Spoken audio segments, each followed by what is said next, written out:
Ladies and gentlemen, guys and girls, welcome to another episode of the Age of Warfare podcast. I am Centurion and Anxious Maximus, and as always, that is my man, the Gate Aiden Cordier, and we're back. And if you watched last week's episode, we spoke about the rise of populism, and where did it come from, and we got into a really deep discussion about ancient Rome and ancient Greece, and yeah, and I thought, that was a really fun way to start the topic. But obviously that's not all populism covered. We're going to get into what happened after the classical era. So before we get started, of course, as always, Aiden, how are you doing today, my friend? I'm doing well. It's ticking along. It's actually, well, it's a bit hotter now, but it's been relatively cool this week as well. So it's been a little bit more pleasant to be able to pot around doing things. But yeah, I've just had kind of a nice relaxing week. Go to work, come home, watch a few bits on TV, watch a few films, cook some nice food. That's one thing I have been doing, cooking nice food. Like sausage and mash in different ways. Yes, what's up, man? And just busy with real life stuff, book stuff, getting a couple of weeks away from a big zombie box set release. So, I'm excited for that. I'm sure you've seen the ads already. Yeah, I've since it was your last Survivor series. Last Survivor? Yep. I'm getting that right, yeah. I've been pushing a bit lately. Yeah, and I before we get started, I gotta say it was a pretty good trip back into the better times when I was still writing lit RPG and zombies and all that back in 2019, 2020.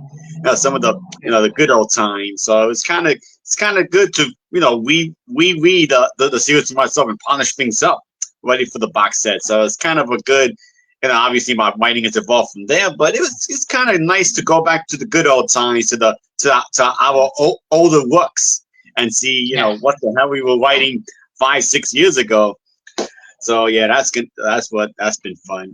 But anyway, Aiden, before we got started, you hinted that we're gonna talk about the early medieval times of populism. So why not get started there? All right, so as we have obviously mentioned several times and people know about, the Roman Empire in the West collapsed.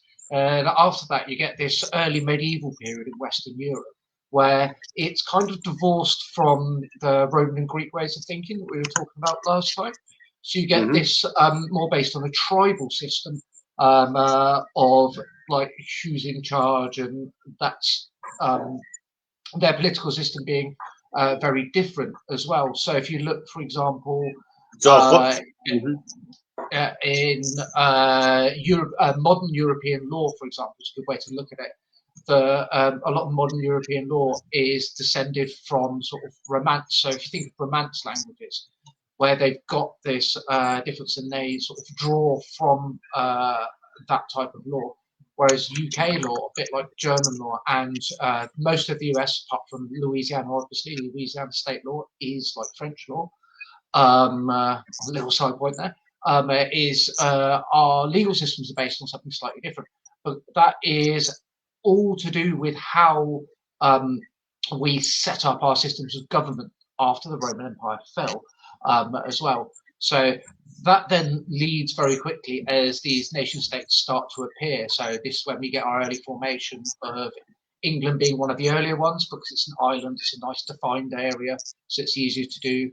The different German states, because obviously Germany wasn't unified till 1880 something, when it was at war with France. Obviously France is sort of forming that sort of area.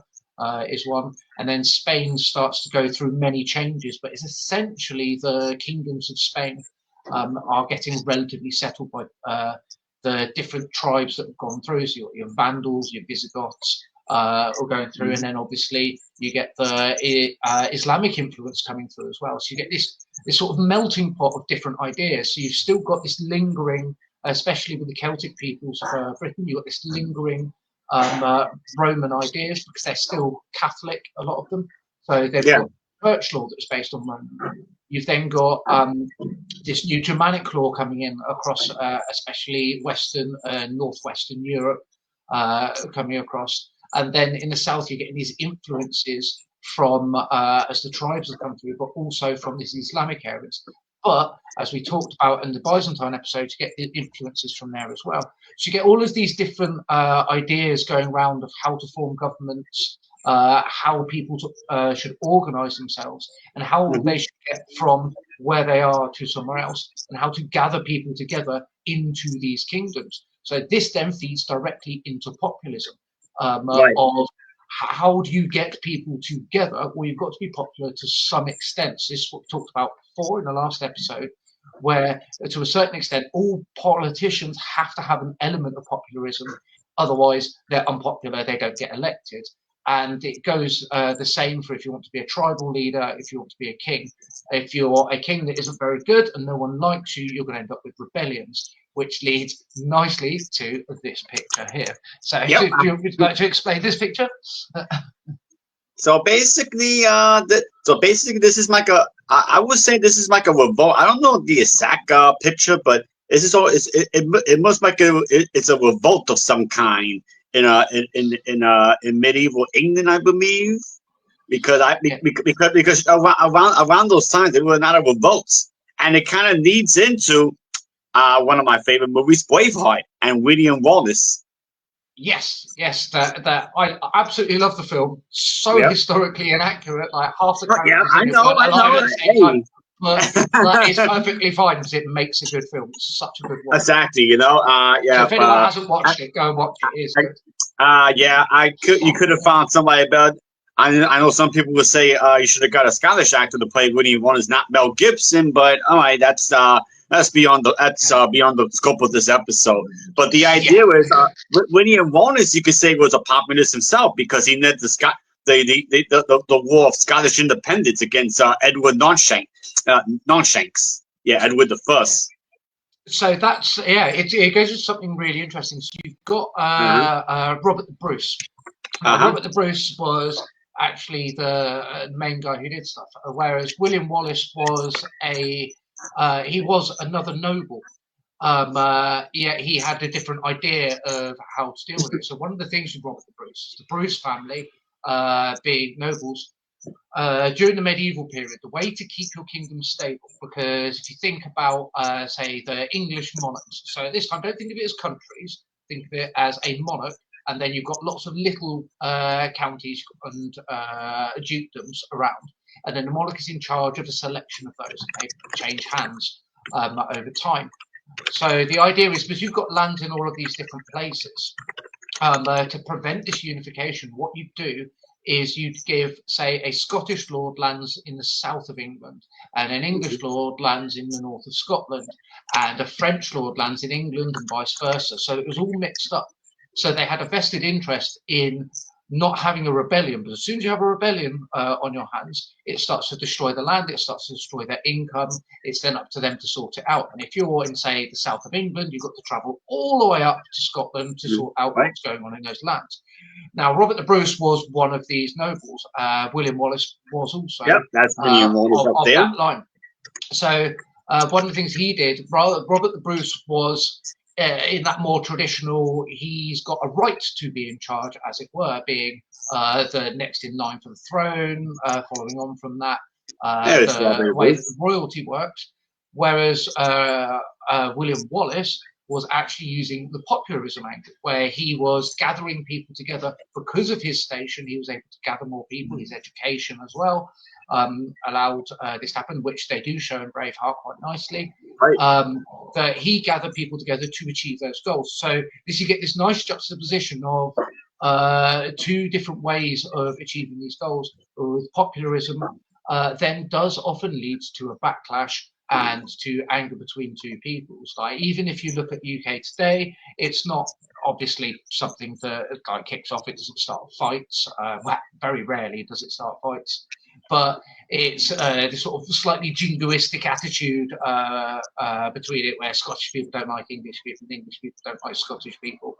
That's the same sort of thing that you might get with one state and its state next door, where they don't like each other. or sibling Right. rivalry levels that it's become now. But initially, it was actually as this developing idea to go together. The other interesting part about it is, I was talking about the formation of these nations, that the Scottish Crown and the English Crown are the same thing, and it's the connection between them. It happens a lot later, and it's codified in 1707, I believe. But you end up with this identity, and this then goes back to the Romans as well. Hadrian Paul creating a separation.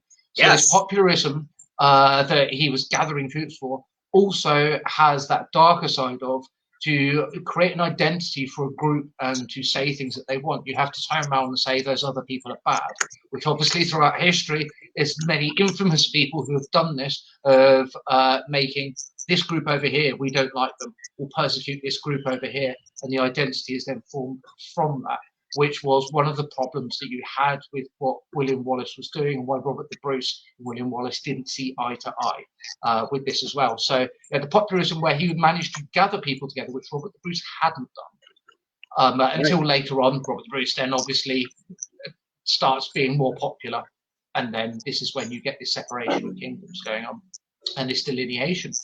But it's a good example of how Britain came to be Great Britain as an island and a nation of the United Kingdom.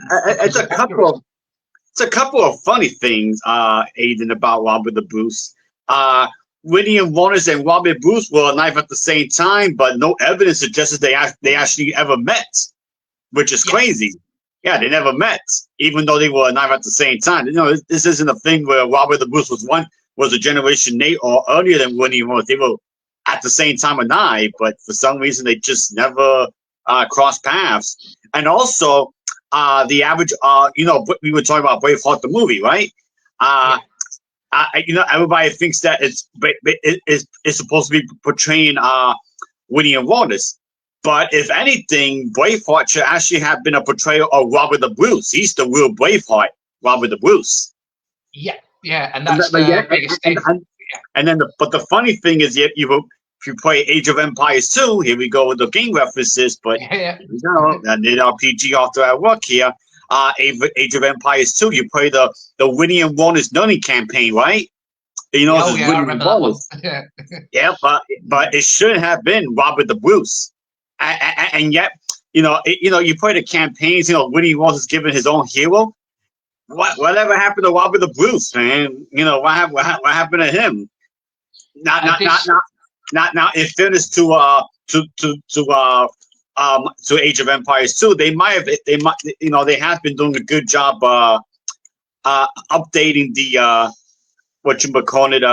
updating the game and the definitive edition. So who knows? We might get Robert the Bruce.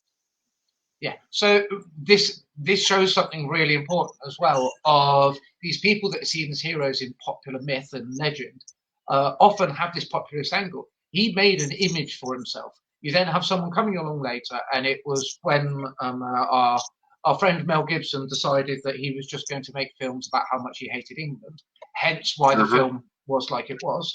And he settled on this character, and obviously he changed history. But as we've said before, with games and films, it's a good entrance point, like going into that and going, oh, who was this person? You look up and go, oh, well, it was wrong about that, but you're reading about the history at that point. Right, yes. But it shows as well that Mel Gibson could quite easily have done the story of Robert the Bruce rather than William Wallace. But William Wallace was that popularist, and what you often find with popularism is it makes you more famous as such. People remember it gives you a bigger path. Right. So he might not have been the person who actually did the thing, but it's the face of the thing, because he's put out those popular opinions, and it's that name that's associated with that concept that they're pushing at that time as well. So I mean, obviously I'm not Scottish, or hell, I'm not even English, so it would have been nice for if you had somebody who was Scottish on board here to really give us a better explanation. But I think we did pretty good. I think we did a pretty good job explaining that. So we went from there So I'm trying to think of another populist movement in medieval times. So what you've got some of the big ones. So one Uh-huh. that people in the US will know is about the Magna Carta. So, Magna Carta, yes. So Let's interesting talk enough, about that that. was mainly to do with the barons and the king, and it was settling who had power, who had control over that. So it wasn't so much a popular rebellion of people trying to become more populist. However, at the time, the one of the reasons for trying to settle this is you started getting these rebellions cropping up quite frequently. We have popular leaders. So there is I can't remember his bloody name now. Either way, so you get the Magna Carta, which is the Bill of Rights. It was about 6 months later torn up. It isn't a thing. People saying everything's based off of it. It's not. It's it's an early document that shows the way that people were thinking, but it wasn't properly ratified, and it all went out the window. And then there was another war straight afterwards about the same issues. But what it did was it set the stage. When you're leading such a rebellion against the king, you need popular support. They would have never succeeded if the people had supported the king. Now, as we talked about before with names, we only really remember King John because he was the king, and we remember the Magna Carta as an important thing that happens to him. But realistically, even with popularism, like I said before, they're more prominent. You don't see many populist leaders during this period, during the Magna Carta. But I would struggle to name anyone who was against King John at the time. Obviously, this is often connected with the Robin Hood, which is one of the reasons I brought it up. So we can then slide into the whole Robin Hood thing, because so what you often find with in a medieval period, when people have a problem, they rally around certain people and certain ideas. Now, Robin Hood is, no one knows if Robin Hood actually existed. Right, so there's various different ideas. However, I think there's three prominent individuals who look like they've been brought together to create this modern myth of Robin Hood. Obviously, you have the Sherwood Forest. There's one in Norfolk, and I believe Somerset, the other two. But you get these other myths that come forward. So, weird tangent here, but for example, Sharpe. When Bernard Cornwell was writing Sharpe, you can't have an officer doing all of that in the Napoleonic Wars. They would have to sit out half the battles. So Sharpe is made up of two different British officers and their stories so that he can cover everything. And if you're doing that, we do that with books. It's exactly the same way that it happened with these figures. People were upset about these things. The hunting rights, there's a whole thing to do with the Enclosure Act and how land was cordoned off for the rich to hunt, and then the poor were starving because of this. This was creating rebellion, but also the king trying to take that land as well, hence the Magna Carta. So you have all of this at different levels of society going through. So you had these popular leaders rise up. And one of the things to remember about this period in history is there isn't just peasant, noble, king. That's really, they're the brackets that are in there. There is actually different steps within those. So, for example, it goes right the way down to slavery. I mean, slavery was abolished in 1060. Another popularist idea. 1090, 1060. I can't remember exactly when, but that whole idea of abolishing slavery, it came about through William the Conqueror's son, and he needed to get support, so he abolished slavery, which was a thing under the Saxons. And then, as you move forward, so you still have these certs. You still have roughly a slave class, so you get this bottom class of people. But peasants could be up to what we would see today as lower middle class people, people who owned a bit of land, had a house, and lived a relatively comfortable life. Those are the people that end up becoming the middle class later on in history. But they could often have quite a lot of power. So you could have a poor baron who's actually got less money than this richer peasant who's part of the middle class. So actually have some weird stratification in society with that. And so you get these popular leaders will often rise from this peasant class who have this certain amount of power and money because they are almost like the baronial class, and they can take on the baronial class in that way because they are not therefore part of it. So it's like we've got a phrase in the UK, I think it's made it to the US, of a champagne socialist. Right. So there's someone who spouts socialist ideals, the politician is socialist, but they come from a rich background, went to Eton, everything like that. They're a posh person who's helping the poor as such, hence champagne socialist. So you avoid that situation and become popular. And those myths of that person who would rob from the rich to give to the poor, all amalgamated to create this character of Robin Hood, who isn't a specific person. He's made up of different ideas and different people who did those various things around the UK. Now, this goes into the medieval populism is often around these rebellions, around we're being oppressed. So the populist leaders will often be those people. You don't see it as much with the ruling classes. Whereas when we talked about the Romans and Greeks, the ruling classes who had these popularist ideas and were spouting this populism to get people's support.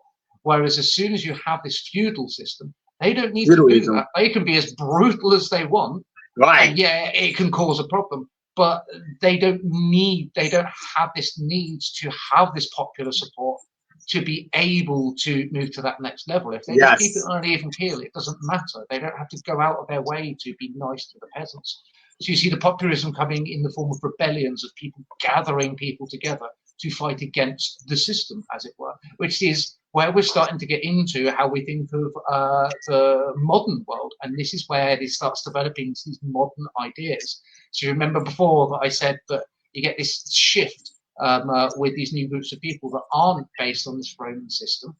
They are shifting into this idea of that you have a popular rebellion against people. So the Peasants Revolt would be the next best one for the UK to show that. And I can't remember the guy's name, but the Peasants Revolt was quite famous as well. And there was one a big one in the 100 Years' War that I wanted to cover as well in France.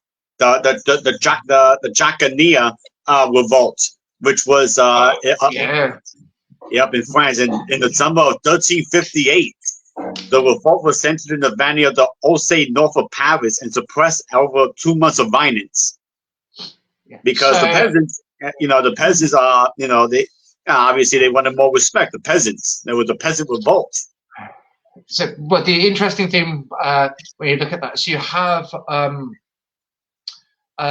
France in this period obviously is split up into the English crown has parts of it which are southwest of France mainly, bits of north around Calais, Dover.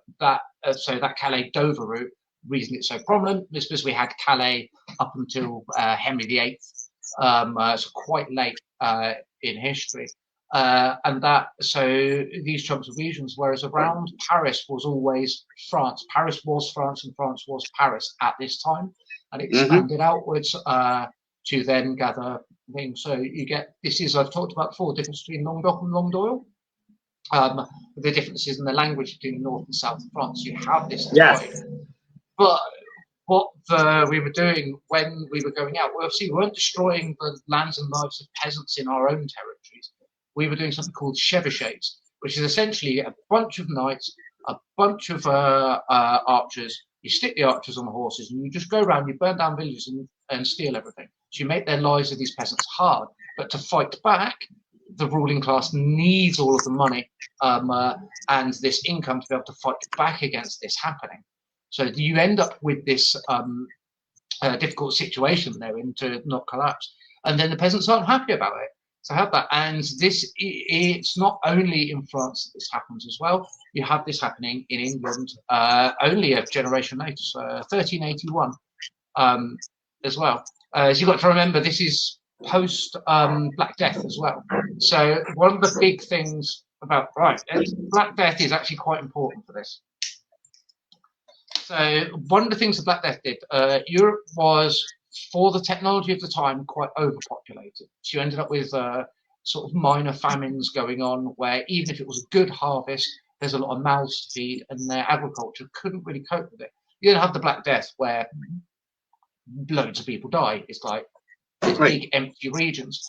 The Black Death's often cited as one of the biggest things to help workers' rights, because now there are more jobs than there are people to work them. Therefore, the people can see that they can get their own way, because they can go to the Lord and go, well, that Lord over there needs me as well. What are you going to do about it? And the Lord doesn't really have any retainers left, because they've all died in the Black Death as well. Therefore, people can start moving around. And people wanted to codify these rights. So you ended up with these rebellions going on. And obviously, it being in the middle of the 100 Years' War, so you've got warfare going on. And these people getting angry. And this then obviously reaches a head in English territory with the Peasants Revolt. And this is obviously connected with religion as well. I'm just trying to remember the guy's name. This is going to annoy me not remembering this guy's name. But essentially what you see happening is, as soon as people got a bit of power, you start to get these peasants becoming slightly richer, and they're able to then use these popular ideas, because obviously, as we've talked about, they're not the people in charge, so they can't just go, all right, you lot, you're going to come and do this. They actually have to this. Wat Tyler, that's his name. He was one of the prominent peasants, and we know about Wat Tyler as a peasant because he was a popular leader of the peasantry. And this goes into how populism was used in that time period. It's you're gathering people around to gain that political power as such against the nobles who innately had the political power because of the system that was there at the time as well. Now, I believe this is the picture to of that happening. Now, here's the thing though about populism. There was no formal People's Party, because don't forget we were under feudalism. You were under feudal rule. So unlike modern forms of populism, there was no organized political party. It's not like what we have now. We have political parties. There was no political parties back then. The medieval era had a more unlimited and indirect role for the masses in politics. So it's like, you're down here, so that's pretty much where you are. Period. And your only form of expression is to form these rebellions. However, you do have this other sort of mind class. So on my mum's side, I'm descended from it's the Wyard line. Now the Wyards, they came over with William the Conqueror. They owned lands around Oxford. They were minor nobles, but they weren't. And this is what I was talking about. This class of people, they weren't. It's only a couple of them were ever knighted, but they were what's called yeomen. So they are essentially knights without being knights. They own lands, and the family owned lands. So what you do is you come together as a family group. People who had that name and were married into the family, and that's how you exercise your political will. And there was one point, if one of the rebellions was started by my family, and they controlled a lot of the court at the time. So what you'd have is you'd have the top nobles in court who would sit around the table with the king and be the advisors and the official people in charge. But they then would have, this goes back to the fealty thing we were talking about with the Romans. And this is where you do get that connection with the Romans, where you have the fealty system, where they would gather influential people to themselves, and they would then have that support, and from there, the support from the masses. So you still have this system sort of in place, where you'd have a high noble, and then there would be these minor nobles and these yeomen underneath them, and these relatively large landowning families.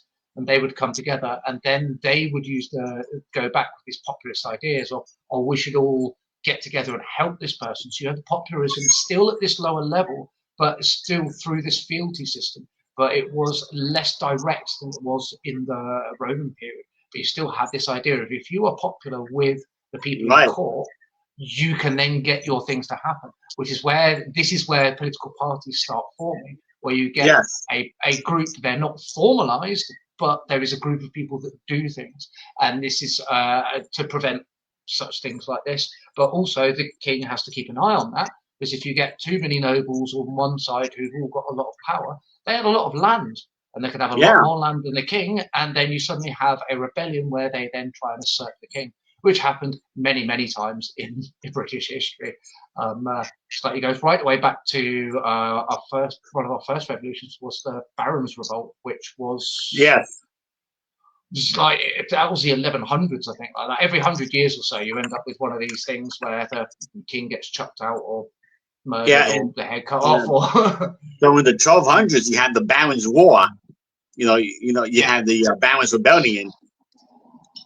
So let's take a picture of that. And So it's the Barons revolting multiple times over this point, and it is this eventual one in the 1200s, which is where you get the Magna Carta from. That is the end of that particular revolt, because it's establishing how much power these barons have and how much power the king has. That was the right. whole point of the Magna Carta, was Uh-huh. essentially formalising that contract. It's formalising the feudal system of England at the time. But yeah, So it really, was brutal. to summarize this part of history in populism, so you can say populism in the Middle Ages was mostly done by rebellions, because as we just discussed, there's democracy didn't really exist in the Middle Ages. It's funny that you went from democracy in ancient Greece and to a degree in ancient Rome to a degree, and then it seemed like you went backwards, back to feudalism, back to back to like the days of the Roman kingdom. You guys went backwards. What's super interesting about that Yeah. is after you get the fall of the Rome in the West, you end up with these the way that the tribes are set up.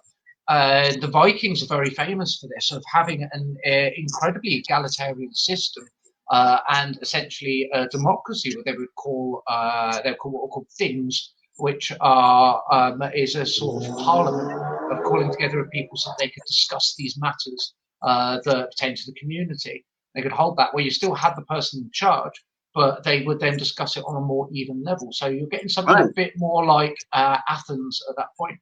But that very quickly descends, as you say, into this feudal system as people gain more land, and you get these levels of hierarchy above the sort of the tribal leader, and then there's the leader of all of the tribes, and then there's the leader of all of those tribes, and this way you get into your kings and emperors thing, which is why you end up with a system a bit more like Rome. But Rome managed to retain that within the Senate and the way that they were structured with their legal system.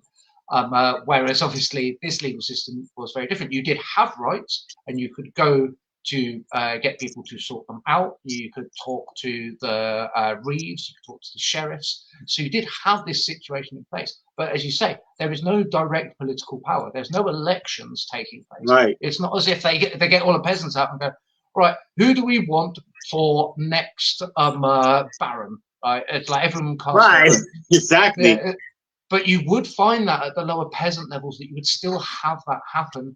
So they gather together. So a village leader, which is often how these rebellions would start, would be a village leaders that would do this, or the positions while they would be appointed with reeves and sheriffs. There would be a certain amount of politics involved in that, of the support that you would get, because the last thing the barons, counts, dukes, kings, like all the people in charge wanted was a rebellion.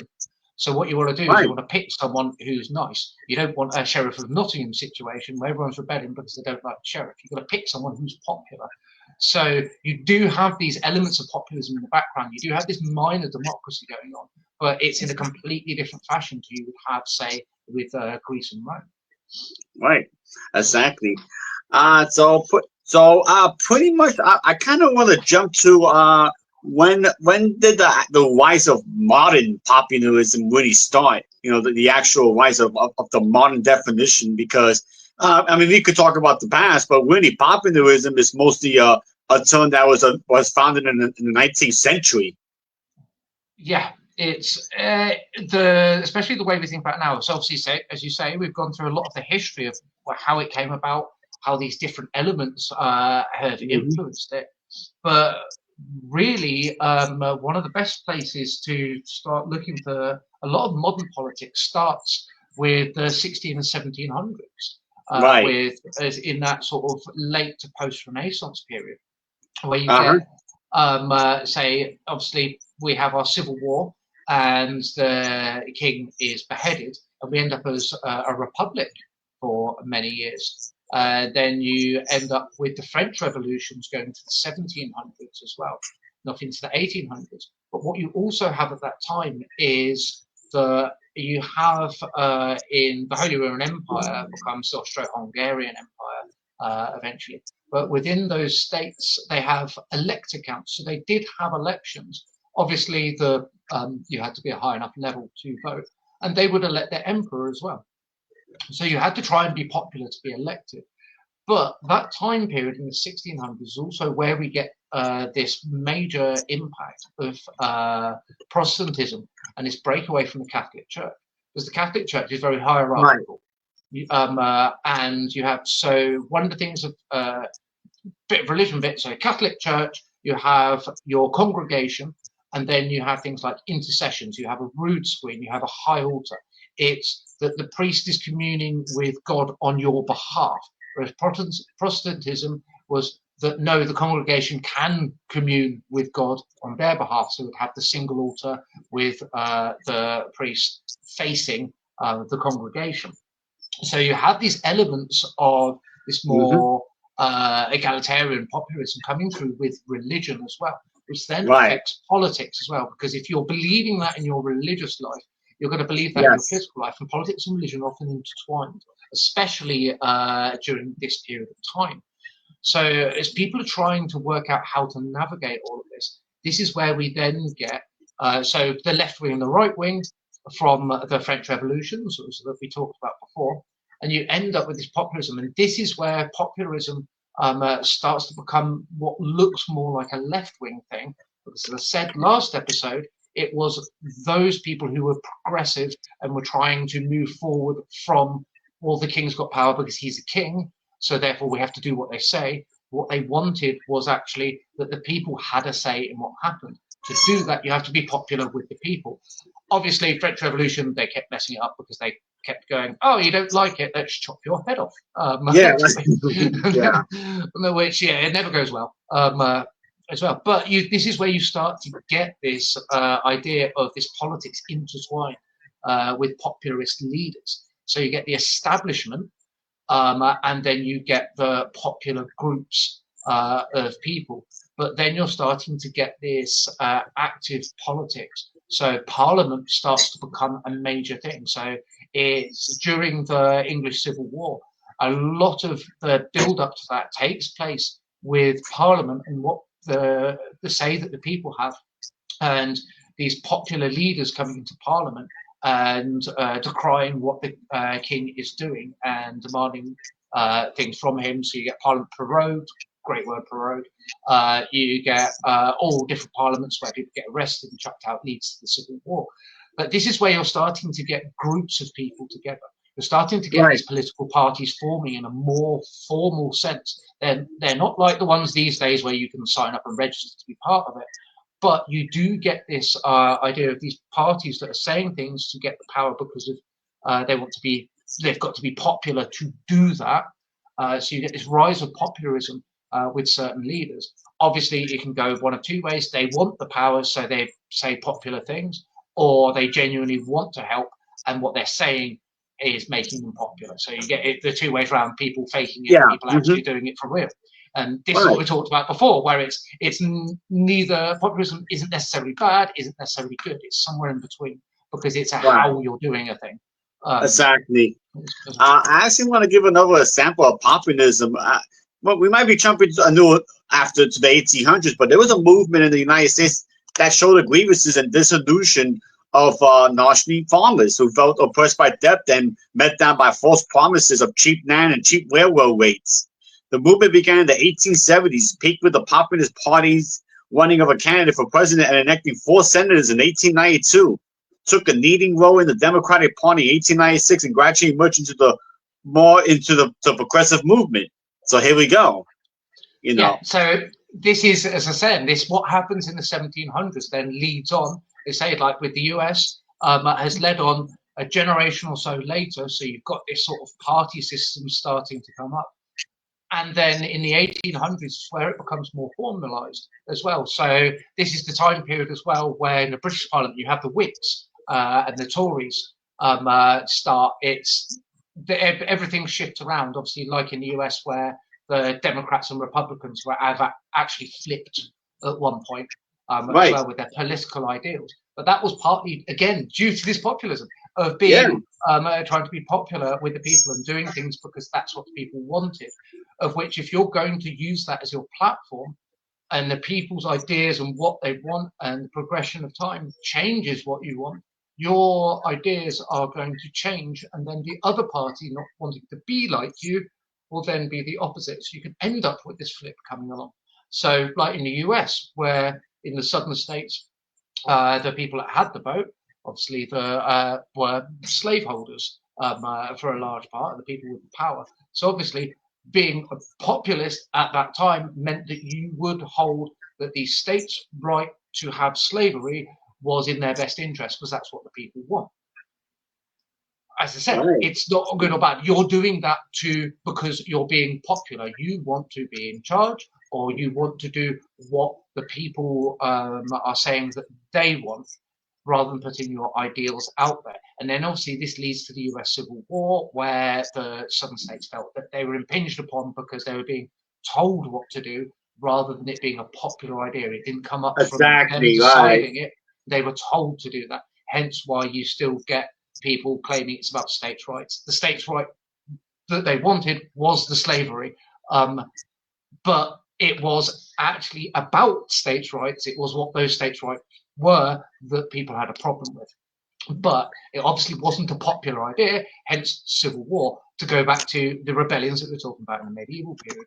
But because you're getting political parties, people can gain power by doing their political ideas within parties. So you say things that the people that can actually make stuff happen, you say things that they want to happen. You don't necessarily have to do them, but this is where you start to get people in who are career politicians, where they come about of this is their job, to be a politician, to become popular, and to gain power as well. So obviously once we get into the 1800s into the 1900s, we're then looking at a lot of dictators that take on this populism idea. And I might this chart here. Basically, I'll try to help you understand. So basically, the right side tells you how populist they really were. So you have, from 100, which is the biggest populist, all the way to 0, who was pretty much not populist. So you got Hugo Chavez at 95. He was a big time populist in Venezuela, and he led the socialist revolution in Venezuela. Yeah, and then you got Nicolas Maduro, which I have my feelings about him. He's another big populist, but meth that went wing sideways. That did. Yeah. But the blue, it represents if they're meth or white. So obviously Venezuela is far to the meth. So there you go. Yeah. And then you got the president of Turkey, who's far to the white, but he was a big populist as well.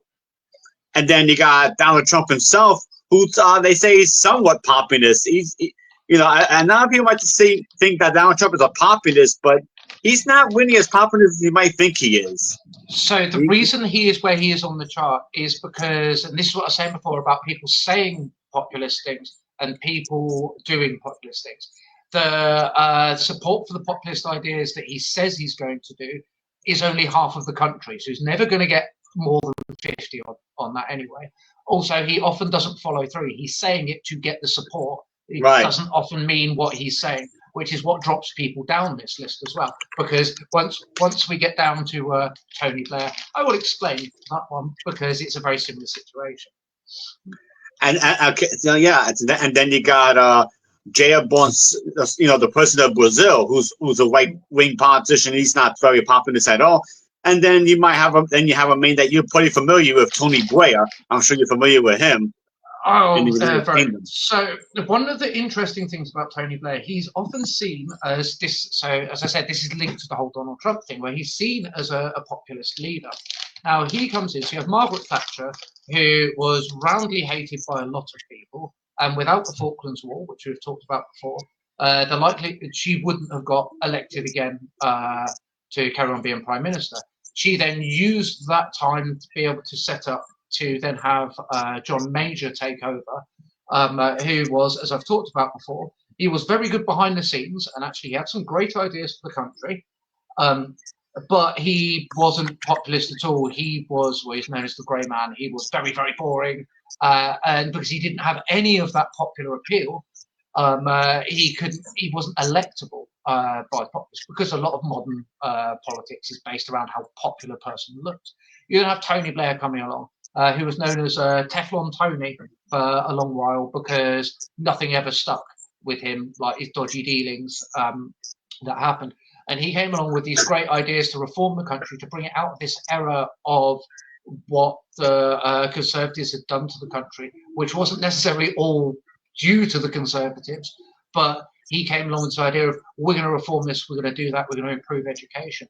But over the years, it seems what he was actually doing was he actually changed the Labour Party to become New Labour. He renamed the party. It was a different political party. And he moved them to the right. So, and that was where his populism came in. He was saying things that the centre and the centre right liked as well, moving away from those left-wing roots of Labour to be able to gain power, to be in charge, to be able to create his vision for the country. As we know, years later, it completely destroyed our country, and the guy is working in Europe because people genuinely want to see him arrested and put in prison for some of the things that he did. That's where you end up getting this, where someone uses populism to garner the vote to get him to do what they wanted, but actually their ideas, while they're on the surface and start to look popular, as soon as those ideas come to fruition, they become far less popular. As well, if you look at some of the things, say, that Donald Trump was talking about in his first term, and people are like, good, he's actually done that. And there were things, even as a left-wing person, that he put through. I'm like, actually, no, that's not bad. Like, he's actually done something that the people wanted to fix a problem. But now, years later, we can see that actually, no, that's not what was really happening. It was only on the surface. So, and Tony Blair is like that. If you'd have taken this, so Tony Blair was elected in 1997. If you would have taken that graph and you'd have put it from the early thousands before the recession hit, Tony Blair would have been really high up. He'd have been incredibly popular, populist leader, say the very late 90s, sort of like 99 as well. After a couple of years, he was still quite popular. And with that in place, he's seen as populist because the ideas that they've put in haven't come to fruition. Those promises that they've made, they haven't had time to implement all of those promises or for them to come to fruition. Therefore, people aren't going to have a problem with that at the moment. It's like, give him a chance. He's only been in a couple of years. He's got 4 years to set this in play, and it's going to take about 5 years. Generally, it takes 5 to 10 years for a government policy to actually have real long-term effects on the country and change the country's trajectory, which is why I find it utterly stupid that we all have 4-year election cycles. Actually, that's a lie. We have 5 over here now, a 5-year one. But even then, it means just as your party is coming up to the next election, is when your policies are starting to have an impact. And generally, the first impact is a horrible transition, and then the next party comes in and scraps them all, which is a big problem, obviously, in US politics, where you get president comes in and goes, I got to get rid of all these things the previous president did. So you end up with all this money spent to do a thing, and it never comes to fruition. And it seems a bad idea because, well, all they've done is spend money on it. And you end up with these cycles. But the problem is, to be able to get elected, you have to be populist these days. If you're not populist in the current climate, you're getting nowhere. You will not be elected unless you do that. So you have to, if you look at the way the politics in the US, like Gavin Newsom, governor of California, a great example of this. He's got loads of support because of populists. He's being like the people, and that's how he's got support. People are supporting him on what he's doing on social media. Half of those people probably got no idea about his policies. They probably look at his policies and go, well, actually, I don't like any of them. But they're supporting him because of what he's doing, because he's against someone else. That's populism. You're getting the support of people by doing what they want and what people want, and what people say they want. Now here's Actually, one of my favorite political figures. As you may well know, my mother's from El Salvador, so we do follow Salvadorian news here. And this is the current president of El Salvador, Nayib Bukele, who's part Palestinian, believe it or not. But Really? That's quite interesting. yeah, he's mostly Salvadorian, but he's part Palestinian from his father, and he's an absolute big populist. You know, El Salvador voted for him because I'll give you a little history in El Salvador after the Civil War when the communists tried to take over the country. You know, Nicaragua, Cuba, and all that. The communist revolution. You know, you know, my mother had to escape from the country, and then she became legal here in the United States. I'm not going to get too much into that side of the story, but what I will say is, after 1992, when the war ended, the Civil War, it was tough to get into. It was tough to live in El Salvador. You couldn't go out there without being extorted by the local gangs out there. You know, these were the same local gangs that were hired to take down, the government, the communists, the MS-13. At first, the MS-13 was actually a gang to protect Salvadorians, but when the Civil War finished, they just became another career criminal gang. So I've got a really, really interesting connection here to history. In the Hundred Years' War, so you're talking about these rebellions that came because the country, you had these gangs roaming around. During obviously I talked about the Chevauchés, what had happened between the major battles and the major campaigns, you have these essentially career soldiers who wouldn't know what else to do, and they became what's called reavers, and there are various other names for them, and they were fighting for the people, the good fight of these lands, and we're doing the good thing for you. But as soon as they didn't have their jobs anymore, they would turn to criminal activities. They would rob monasteries, they would go around extorting farms, and they're making everyone's life absolutely hell because of that reason. So this same populism idea led to the same effects during the medieval period, as you say, as happened in El Salvador with the gangs that were involved in it. It's a really nice, interesting connection. But now, I mean, I could, what I know about El Salvador, they've always been a right wing country. They've always been pro right wing, which explains why I tend to lean a little more towards the center right myself because of my mother. They don't tend to lean to the left at all out there. Now I'm not going to get into why, but anyway. But anyway, you had previous years they voted for the right wing leaders, and they never really did anything. They could never control the gangs out there. It was always a country ruled by gang violence. At one point, El Salvador was the most violent country in Central America. You couldn't go there. You would be crazy to go out there. But then this guy got elected, Bukele, and he said, if you vote for me, I'm going to control the violence. I'm going to destroy the gangs out here. And I'm going to tell you something. He's done a really good job taking down gang violence. El Salvador is now the second safest country in Central America, and one of the safest countries in the world. Yeah, that's quite the turnaround, man. That is quite. I'm gonna give him that one. That's quite the turnaround. Although, of course, now it's the thing about populism. You're gonna have your critics. You're gonna have the lefties saying, "Oh, this guy is a far right dictator. This guy's the Donald Trump of El Salvador. He's doing this and doing that."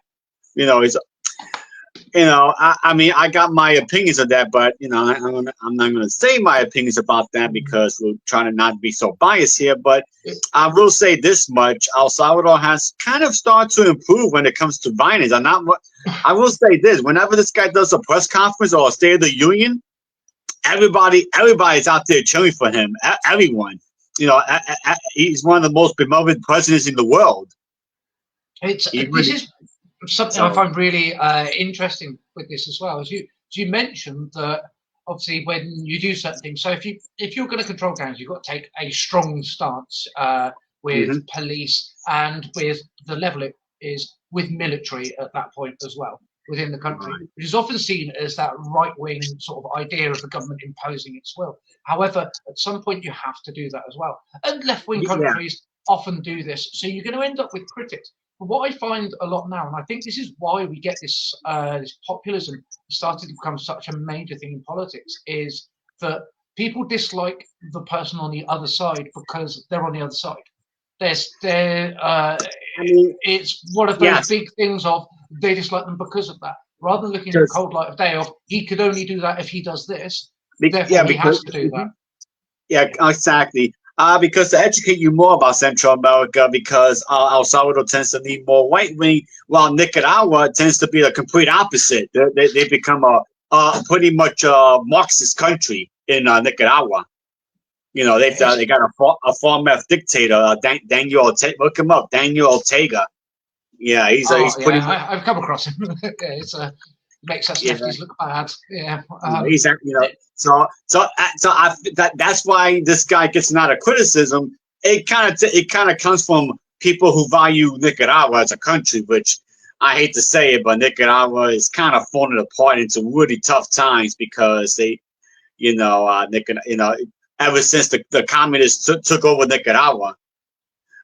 Because if you look up Nicaragua on Wikipedia, it's under a socialist republic under an authoritarian, a dictatorship. This guy's yeah, pretty much a dictator, yeah, a yeah. former dictator.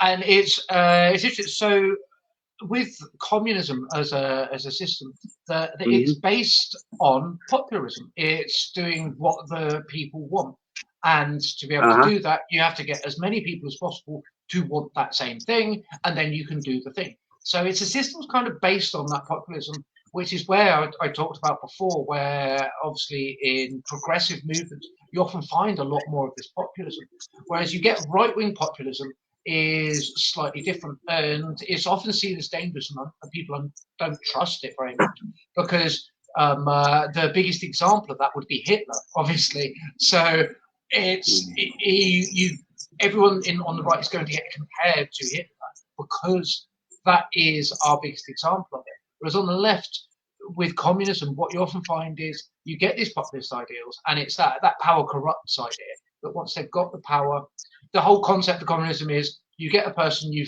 form it into an autocracy, and then the autarch steps down, or when they die, you don't replace them. So you slowly stop replacing the people at the top, and then you have the committees.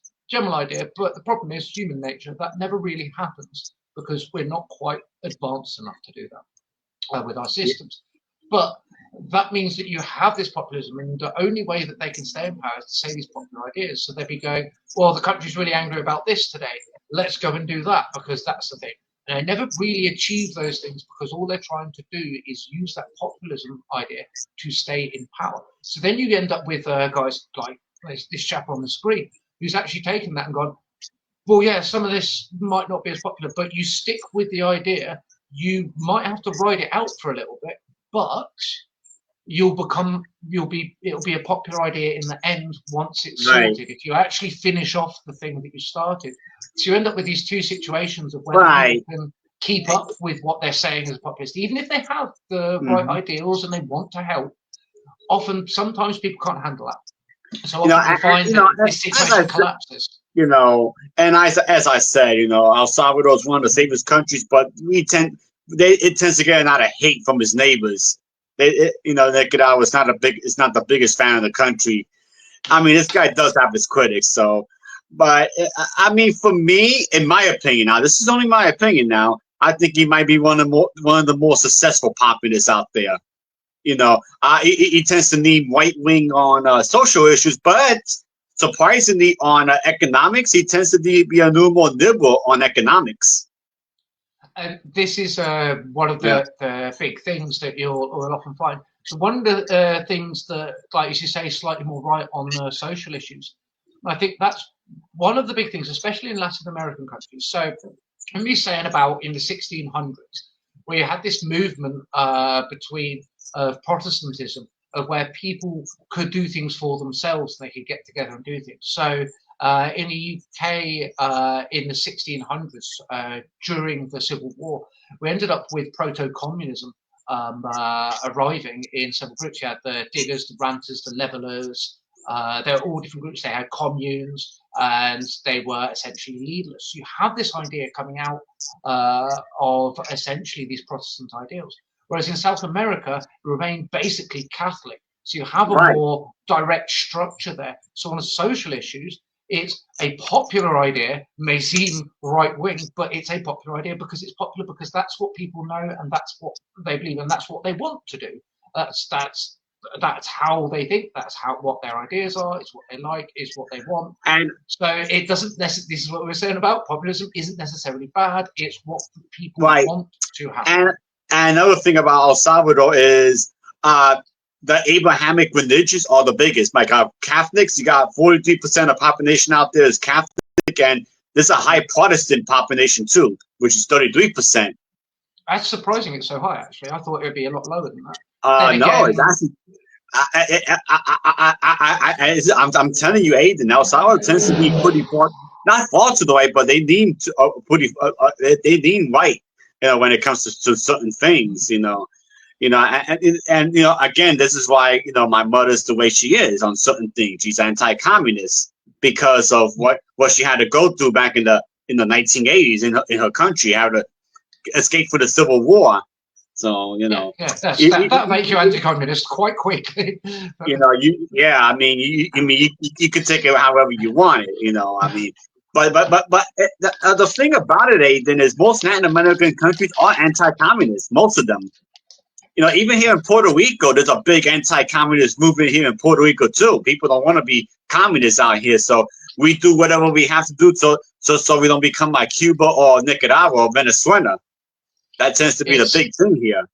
Yeah, because every time communism's really hit South America, is obviously you've then got that next level of every time communism's hit South America, the CIA have gone in and tried to ruin it, but they've been fairly successful at certain points. However, they don't have a good example of it. And realistically, like Cuba's probably the best example of communism doing its thing, how it should in the entire world as well. It's like Cuba, obviously, it's got its massive issues, but stability-wise, Cuba remained fairly stable for a very long time as well. And obviously, its tourism industry. I've known a lot of people from the UK to go to Cuba. But when your best example of communism is Cuba, you're like, you've got to start thinking, is this really going to work ever? Like, but then the other examples are Venezuela, which hasn't worked as well. Venezuela, and that's the rebuttal to you. How about Venezuela, or how about China, or how about Nicaragua? No, because Nicaragua is doing pretty bad right now. It's a very poor country, Nicaragua, so. They have valid rebuttals. That's all I'm going to say about that. I really don't want to make it. Then we take China as the example as well. China's still nominally communist. It's a socialist country now. It's more socialist than communist these days. But realistically, they are hyper capitalist. They're more capitalist than the US. At this point. And then you have countries like Laos as well as needing some Marxism as well, and Laos. And Vietnam. So to be fair, actually, Vietnam's a good example of a country that works quite well. But again, that's another country that's moved towards more socialism. So my stepmom's Lao as well. Retired. She left similar reasons to why your mum left. Funnily enough, because of these the communist revolutions. And the reason I bring up I'm sorry for getting my mom, but this is why I bring you up so much, because that's how populism works. This is how you use people's trauma. You understand? You use people's past experiences to, I don't want to say control, but to lead them a certain way. You use their trauma from past experiences, saying, you don't want this to happen again, do you?